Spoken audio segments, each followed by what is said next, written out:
Hi, family. I just want to say, I know I come off as a dragon most of the time, but in reality, this is my preferred, a white one. It's my other spirit animal, the one I prefer to be seen as. But not too many understand that one. I should do a playlist on Bugsy, a rabbit I had well, I didn't have her. She was with me for 10 years, but I learned so much from her, man. Amazing. Anyhow, so today I want to talk a little bit about some commentary that I proposed to offer to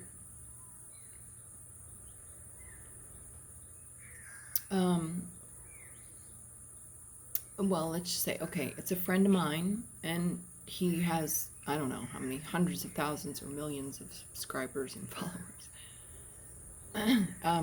And so I don't mean to like call him out or like no, in no way whatsoever judge. I cannot, and I will not. I just have my own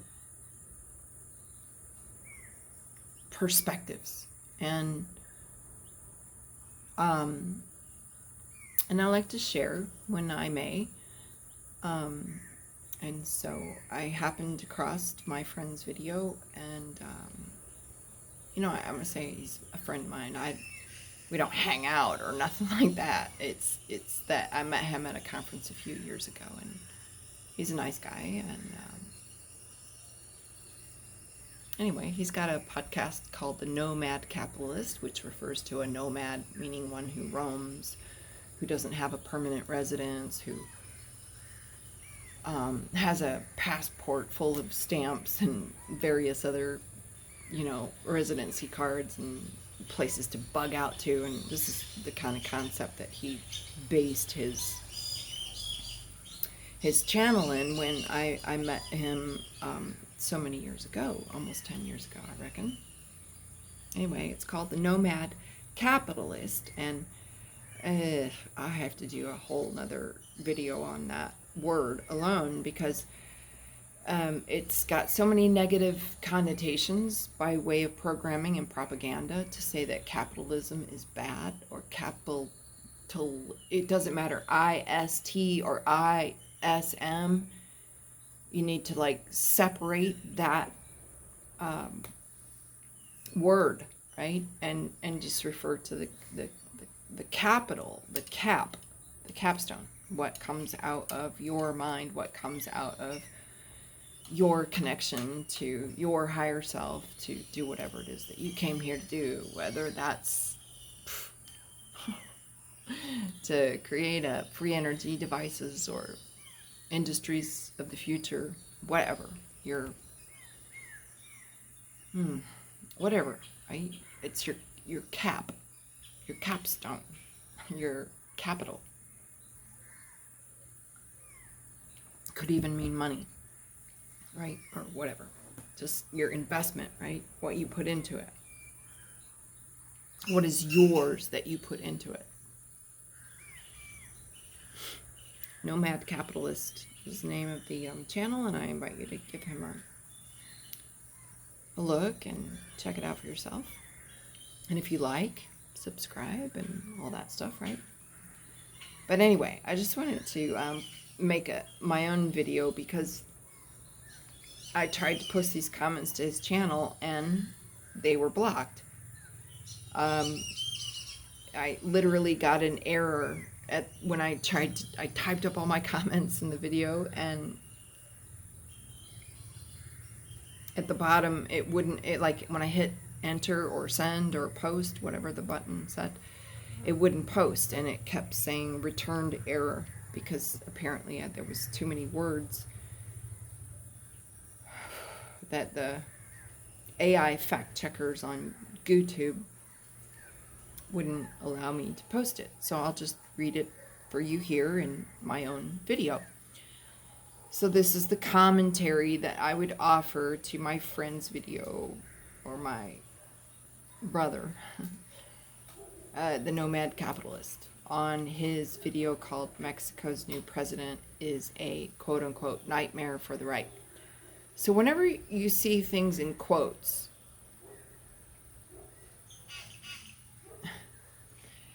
quotes like a double quote as opposed to the, what is that called? The, good grief, I forget the name. It's not an ampersand. It's I don't know. I'll remember the name maybe, or maybe not. But there's quotes where there's a 2, and then there's a quote where there's like a 1 digit, or like a, those quotes, but it's instead of 2 and 2, it's 1 and 1. So a double quote means to say that you're quoting someone else having said that. And then the single is well, it's not so much. It's more of like hearsay, or I don't know. We'll just say, look at the BBC articles. BBC Online, for instance, will do a lot of that. You'll see what I mean. Anyhow, he says Mexico's new president is a quote-unquote nightmare for the right. So here's my commentary. Oh, by the way, all the people commenting on this just ran off on a tangent and completely lost the plot. And none of the people that I could see, well, at least the first two or three dozen people that commented on the video, we're not living in Mexico, so, and they're not like geopolitically affiliated. They don't understand what's going on in the world. They're just following this guy, right? Be careful to follow. Check it out for yourself. So here's my boots on the ground experience, and I tried to, this, like I said, this commentary was blocked by the fact checkers on my friend's website of YouTube, I think it was, and he's got lots of subscribers and followers. Anyhow, I'll just read this now, okay? And I'll try not to go on too many digressions, not any more than is necessary to avoid any more returned errors. Oh my goodness, here comes the rain. Here we go. I'm in Mexico. Many Mexican friends of mine who are productive and profitable say that Mexico has just taken another step towards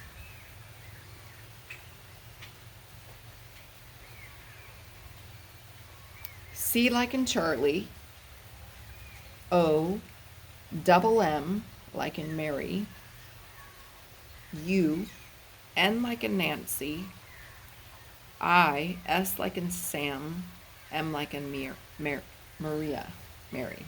Sorry, I don't get them too confused. Do that for yourself.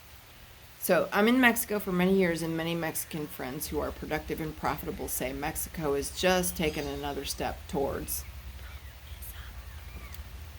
Their words, not mine. Fun fact, the United States dollar was removed from the basket currencies in the first quarter of 2023. Trade has been shutting down and trade sanctions are in place. My observation in Mexico, just the last couple of years, 90% of the items that I ordered on Amazon.com, meaning shipping from the States, they never ship.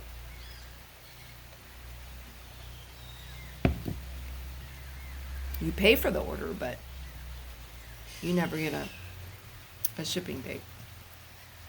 I mean, you never get confirmation that the item was shipped, and it'll just take your money, and like 3 months later, you're like, where's my stuff? And don't even get me, I'm going to do a whole nother rant about that, but 90% of items don't ship. Distributors of United States or U.S. made vehicles and appliances are closing shop. Parts are difficult, if not impossible, to buy.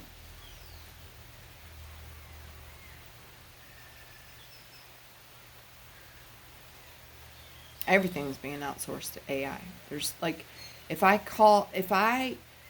let's say if I need to have some work done or some service done on my vehicle, let's just say it's a Toyota vehicle, and I tried to call the service center in the closest service center to me, which is like 2 hours away. And I tried to like call and get an appointment. Excuse me, an appointment. Hi there.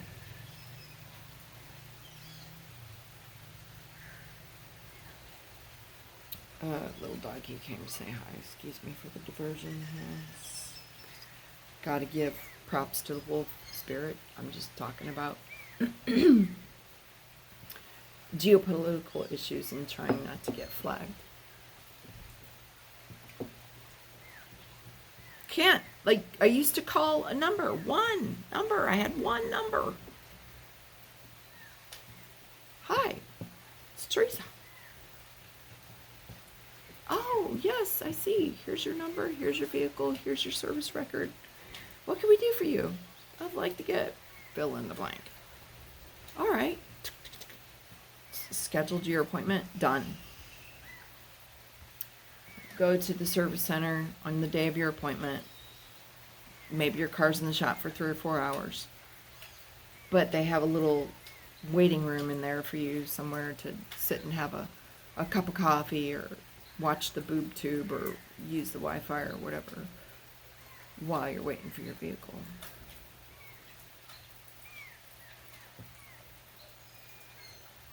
Nope. Not since 2022. I literally have, last time I checked, 17 different phone numbers for Toyota. And they're all AI bot WhatsApp message, something or other. There's like literally no way to contact a human in that facility. Moreover, well, yeah, I'm going to save that for another video. I'm going to do another video on that. Am I? I guess so. Yeah. I'll have to do another video on that, I guess. Yeah, I'll have to do another video on that. That's too much. So, can't get an appointment, can't get parts, can't get... At least Cuba in the 1950s was stuck with cars that were built to last, not like the ones that we have now, which are planned obsolescence.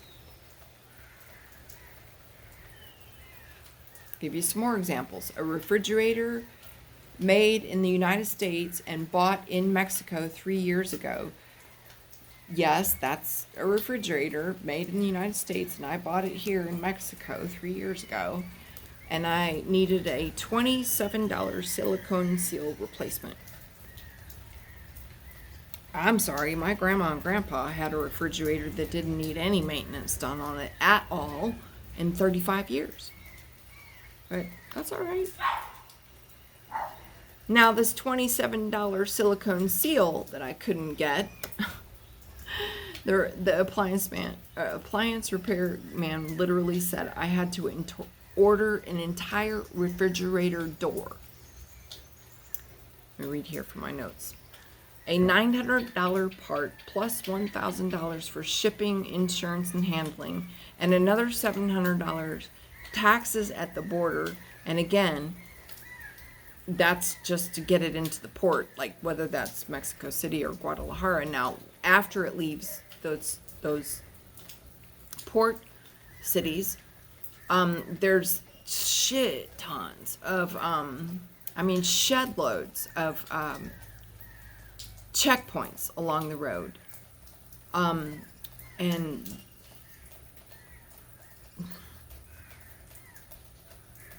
I'm going to just read from my notes.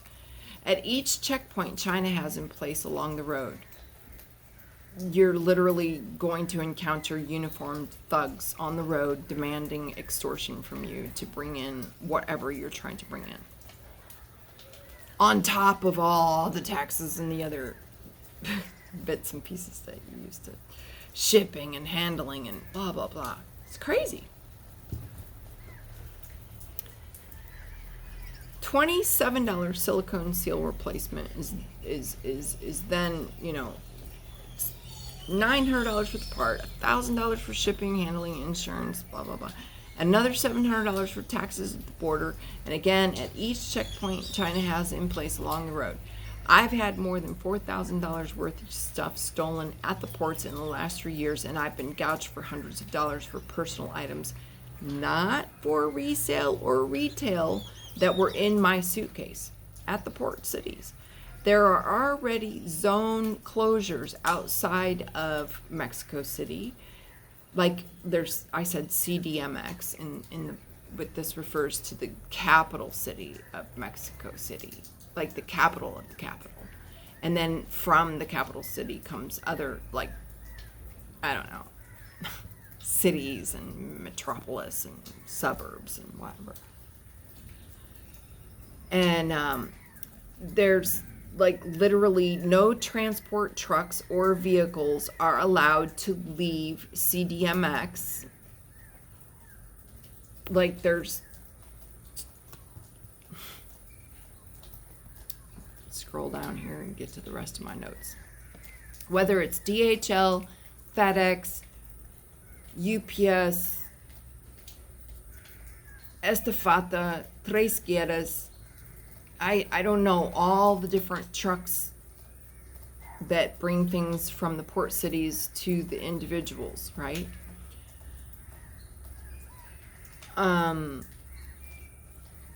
There are already zone closures outside of CDMX where no transport trucks or vehicles are allowed to leave the city because these thugs are safer standing on the road in their magic clothes with their magic cars and their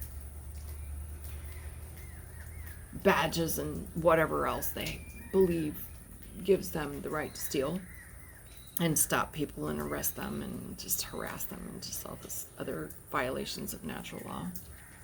And this is my comment. This is the way I said it. Oh, sorry, I have to take a diversion now and then, just mix up the words and mix up the video because I don't want to get in too much trouble with the AI.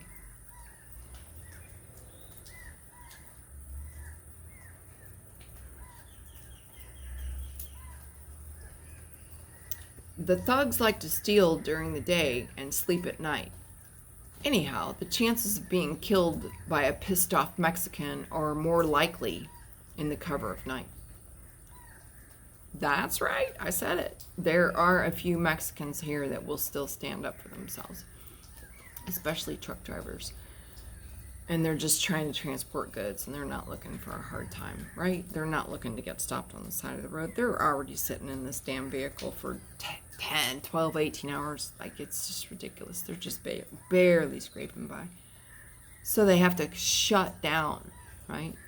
So if you like, say like 4, 5, 6 years ago, you want to get something from Mexico City to some obscure town, they get it to you in freaking 48 to 72 hours.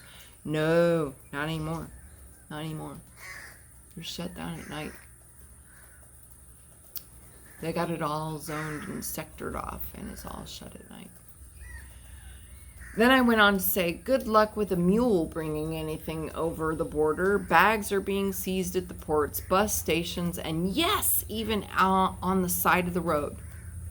Last time I tried to bring something here, we had to route it through a Canadian postal system. That should tell you something right there. Why do I have to send something from the United States all the way to Canada to get it to Mexico? if trade sanctions aren't in place. I mean, it's right there. Like, why would you send it all the way there? Because corporate maritime laws, don't you know? So last time I tried to bring something here, we had to route it through the Canadian postal system to an agent in Riverside, California. And the agent, I wasn't allowed to know his name. It was like a friend of a friend of a friend. But he got it to my friend from Riverside. My friend was in a town not too terribly far from the border, but bottom line, it took me 5 months and almost $2,000 to get the item here. An effective tax rate, not 2,000, 1,000 US dollars to get the item here. An effective tax rate of 98% to bring something from the United States. And that's before shipping and handling and all the other bits and pieces that the that's a whole nother video. I have to do that too. The so-called shipping agents, the pirates, used to take care of. Like, now I gotta go all this crazy route just to get. Now that 98% tax rate is actually a discount. Did you know? Oh, yes, it is. Here I go on to say, after 2 hours of my Mexican friend's protest on the side of the road when she was stopped by a thug who's working for the Asian Infrastructure Investment Bank, or AKA China, after her protest of the extortion initially proposed by the roadside thugs who stopped her on the way to the bus station, my friend was able to negotiate the taxes from 8,000 pesos to 3,500 pesos. But the bus had to leave without her while she was negotiating this extortion. This upset her travel plans, adding 2 stressful hours onto her already long 28-hour journey, and she lost her bus ticket worth 1,500 pesos. NAFTA, NAFTA, November Alpha Foxtrot Tango Alpha. Look that up. Not that it was ever a good idea, and it had nothing to do with free trade of or for the capitalist market, but it is no more. The United States is being isolated to make way for China to seize its dreams of world domination, enjoying the prosperity in single quotes, like the perceived prosperity that accompanies military and economic hegemony. Whereas in the past, the controlling owner of Mexico's debt, single quotes, was the FRS, the Foxtrot Romeo Sierra Federal Reserve System. Now it's the Alpha India Bravo Asian Infrastructure Investment Bank. China is here in full force, destroying the environment just like they've done in their own country and all the other places they bought up with their gold reserves and government bonds since 1952, when Reptile Kissinger went to lick the boots of Red China, establishing the infrastructure to ship steel and auto manufacturing out of the United States, creating massive unemployment and turning a robust and strong manufacturing-based economy into a weak and vulnerable consumer-based economy.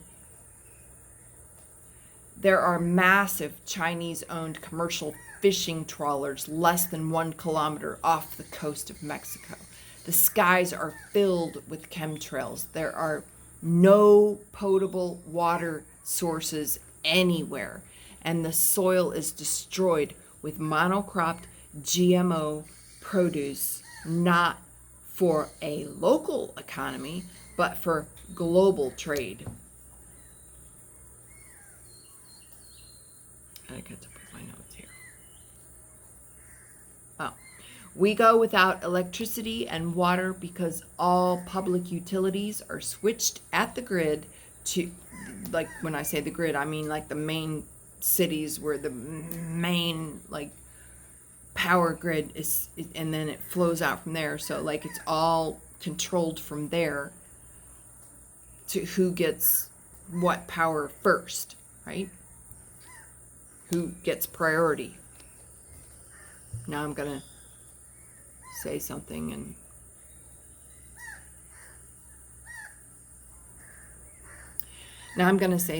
I need to take a digression and a little sip of water because I want to just make sure I can kind of skate around. Oh, look, there goes what they call a whistling duck. There's a nest outside my house. Let's see. Now, here we go. Yeah. Okay, this is boots on the ground here in Mexico. This is the rest of my comments.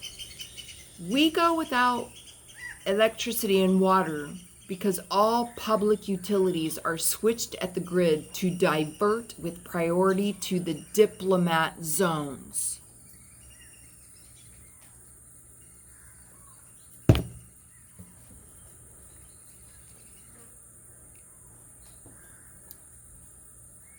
Yeah, little digression. Had to take a little drink. Had to get a little extra. Thank you. Because I'm about to say something. Here goes another alarm on my phone or something going off. I have to turn that up.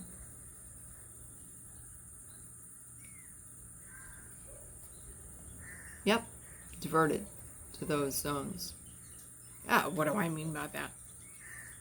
Like the Chinese-owned Mandarin Hotel. Anybody heard of that? I bet you haven't. Maybe you have, maybe you haven't. I don't know. $30,000 per night. You know, that kind of a hotel. They don't go without electricity or water. The rest of us do. I watch private jets and helicopters fly guests in there, mostly at night, mostly by way of VFR, visual flight rules, as opposed to instrument flight rules, off the grid, off the list of flights. You know, that Jeffrey Epstein character, at least there was a flight log. There's no flight log of this. This is completely way beyond Jeffrey Epstein. Private, like no one has a check of these flights. It's just fucking insane. And like, yeah, that's what I said. That's the rest of my notes. I was like, how do I say? I stopped in my notes and was blah, blah, blah, but it goes on to say, yeah, blah, blah, blah. I watch private jets and helicopters fly guests in there mostly at night or after the last commercial flights of the day, meaning when the tower control and radar approach control, well, radar approach control is always on duty, but the tower kind of, you know, can take a little bit of a break after the last commercial flight of the day. And they do this to avoid radar footprint or general public view of the flight. Radar footprint is a big one because, well, there is, according to this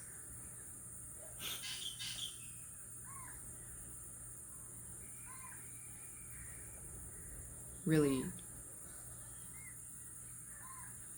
twisted idea of what radar could be or would be, or any technology for that matter, no matter how caveman it is, whatever. I don't care. I'm not judging. I'm just saying whatever it is. How do you use it? It's anyway. I digress. Maybe again. Okay. Oh, did you hear that? That's the carpintero. It's a very lot of sacred birds, but that one there was the carpintero. He's one of my spirit animals. Very powerful dude. Let's see, what do we got here? I'm gonna finish up these notes. So this is the daily scene for the Fortune 3 holding. I put that in like parentheses because, you know, in the States they got a magazine, or they used to have a magazine called the Fortune 500, and now it's the Fortune 100, and here in Mexico it's been the Fortune 3. But now it's not even the individuals, they're just holding companies. So there's like no liability whatsoever on any regard. It's just money, money, money. No losses, just nonstop, never-ending profits. No nighttime, just daytime. Just all the sun is shining on me, and like, okay, this is the daily scene for the Fortune 3 holding companies, while we who live here are driven into poverty with the hyperinflation. In the last 4 years, prices are up 12% to 450%, depending on the good, product, or service. Just the gasoline price hikes alone, 25% in the last 4 years, is enough to drive hyperinflation.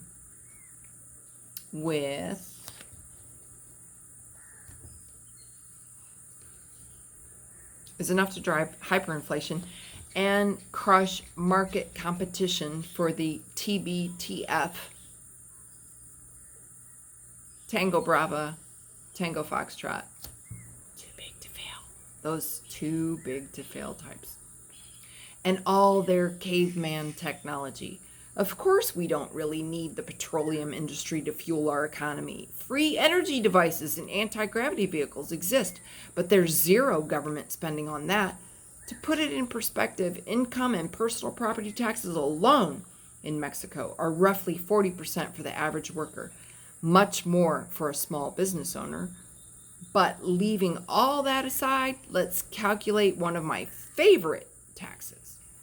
The revenues on Mexican highways.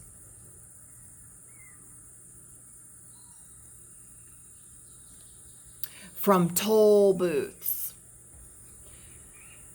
I think I might have covered this in another video that I might have called it something different anyway. The revenues on Mexican highways from toll booths placed upon the highways that we've already been put on the hook for by way of previous IMF, International Monetary Fund, and World Bank loans, plus interest. A very conservative estimate is 420 trillion pesos, or $12 trillion per day.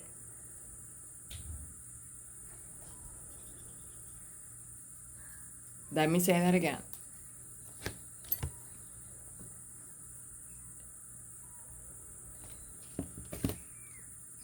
And I'll have a little rabbit pop in and scream so we can just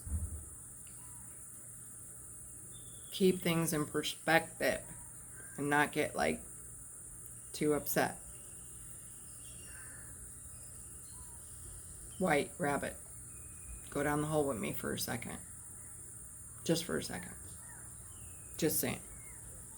If I had 1/10 of 1% of one day's income or revenue from the toll booths in Mexico alone,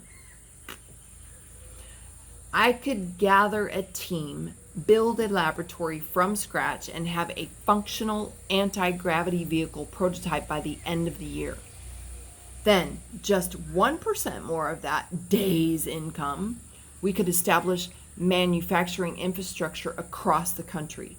Perhaps 1% more, and we could subsidize the project, making anti-gravity vehicles within the price range of the average person. And for the United Nations, because the only thing better than government is world government, but the UN 2030 types, obviously, right, got to satiate them and acknowledge them, right, and all their carbon taxes and this, that, and the other. So for the UN 2030 type, substantially reducing our carbon footprint, riding around in ridiculous combustion engine vehicles, there have existed for a long time ways to improve fuel efficiency.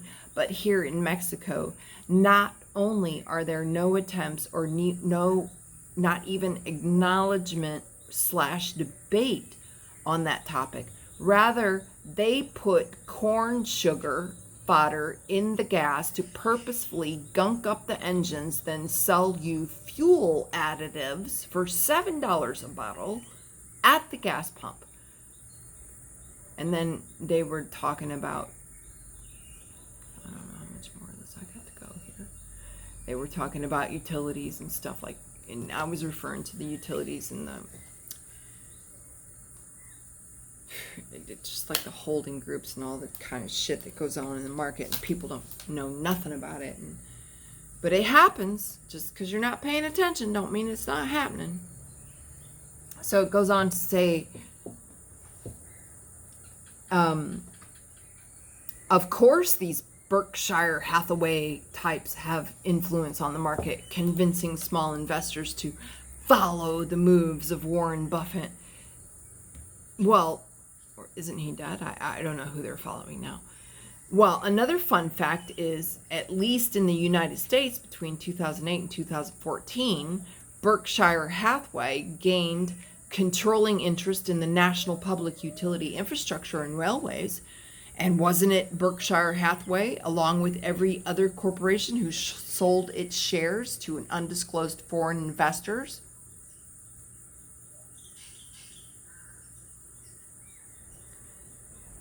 I don't know. I digress here a little bit. I have to. I'm just going to ask you to do your own research on this and find me wrong here. Find me.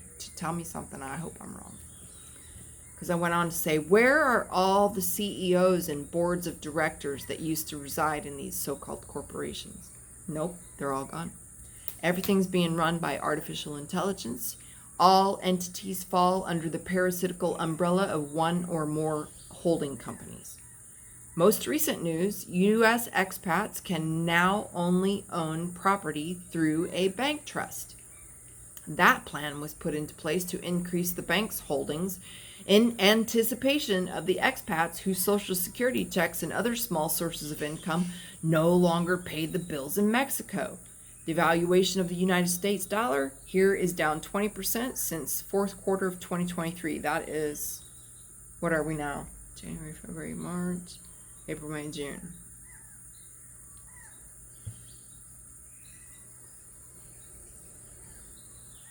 Six months. 6 months. 20% devaluation of the currency. What the? Do you understand what the trajectory of that is? Like, if that continues, well, when the dollar hits 1 to 1, there will be a large boat needed to repatriate all of the expats and any land or real estate. Well, the bank, now, not you or your spouse or your family, is the executor of. That's the executor of your estate, because all the property you own now is in a bank trust. These and so many other obvious signs, not just in Mexico, but all over the world, illustrate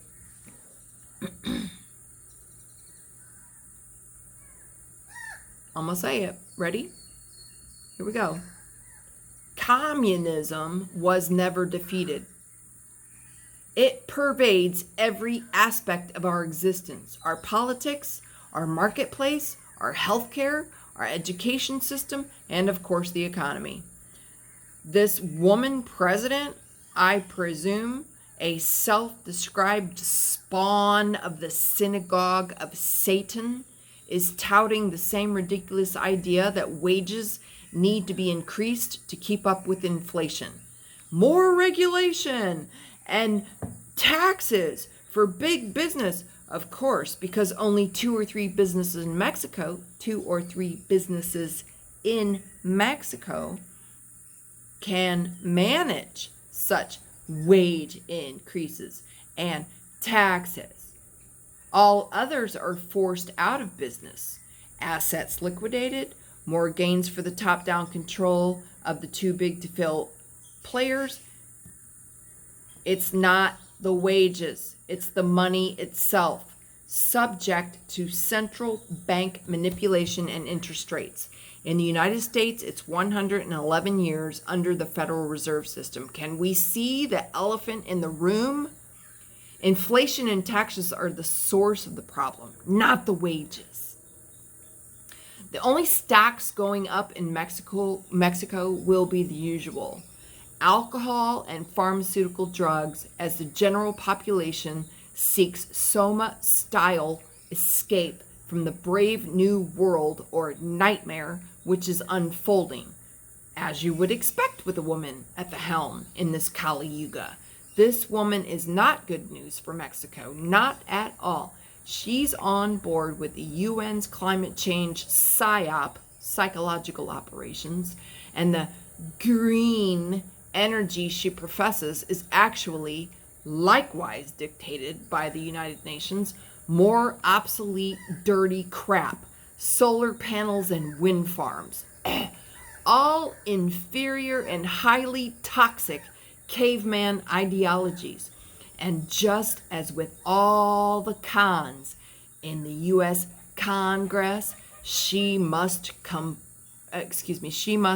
profess compliance with the JEWS, as this article referred to her, or more appropriately, the Synagogue of Satan.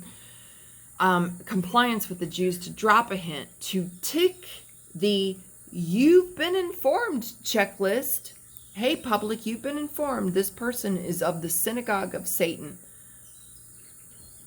I'm just saying that because anyway, I'll just carry on here. To tick the box that you've been informed checklist. So as to say, at least I warned them, thereby alleviating her liability for leading Mexico off of a cliff, and the mention of her being Jewish. See Revelations 3:9. That would be Revelations, the last book of the Bible, chapter 3, verse 9, regarding the fake Jews, or the ones who claim to be Jews. I see this woman's photo everywhere, even 2 or 3 weeks after the vote. Her mug is on every street corner. I have never seen her in any way, shape, or form being affiliated with the Jewish religion or community. The mention of her Jewish background is soft disclosure regarding her ties to the IMF, International Monetary Fund, the IBS, International Bank of Settlements, the WEF, the World Economic Forum, and the AIIB, the Asian Infrastructure Bank, and the Babylonian cursed central bank debt-based fiat currency system writ large, for which the pseudo-Jews are affiliated. If everyone wasn't programmed to have an emotional outburst with the very mention of that word Jew, and if we studied about this wicked central banker system, we'd have the clarity to make informed decisions / opinions / perspectives, instead of getting thrown into polarity. Across the globe, chaos and confusion reigns supreme, and there will be no abatement there will be no abatement unless and until we have our own sovereign, tangible currency based on something that has value, not markets, not indexes in the markets, not gold, not silver, not oil, or any other commodity that's tied to the market and subject to the intentional manipulation of those who have the market share of said commodities. 0 responses to any replies. That's the rest of my commentary that I was trying to leave on this channel, because I was saying, like, look, I'm not here to get into a conversation with you. I don't need to go. I've already got enough shit vying for my attention. I don't need to engage. I'm not going to reply. I'm certainly not going to entertain any trolls, and I'm certainly not going to get into a conversation with any nut job who, right? I'll just have a conversation with somebody like that. That's the only conversation I will entertain. Like, you know, I'm just spitting this out. This is just what I see, boots on the ground perspective. And if you don't like it, well, then get your ass over here and see for it is hot for yourself. Did I say it? Like, dyslexic. See how it is for yourself.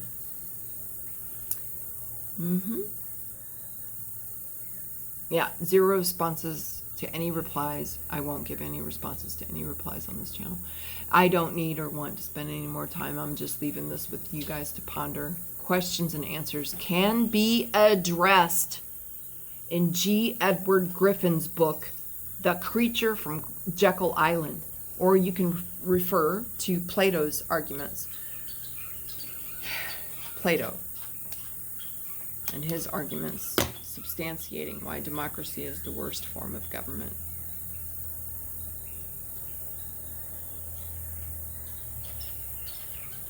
Anyway, I'm not even sure what I'm going to call this rant here, but for now, I will just find some creative way to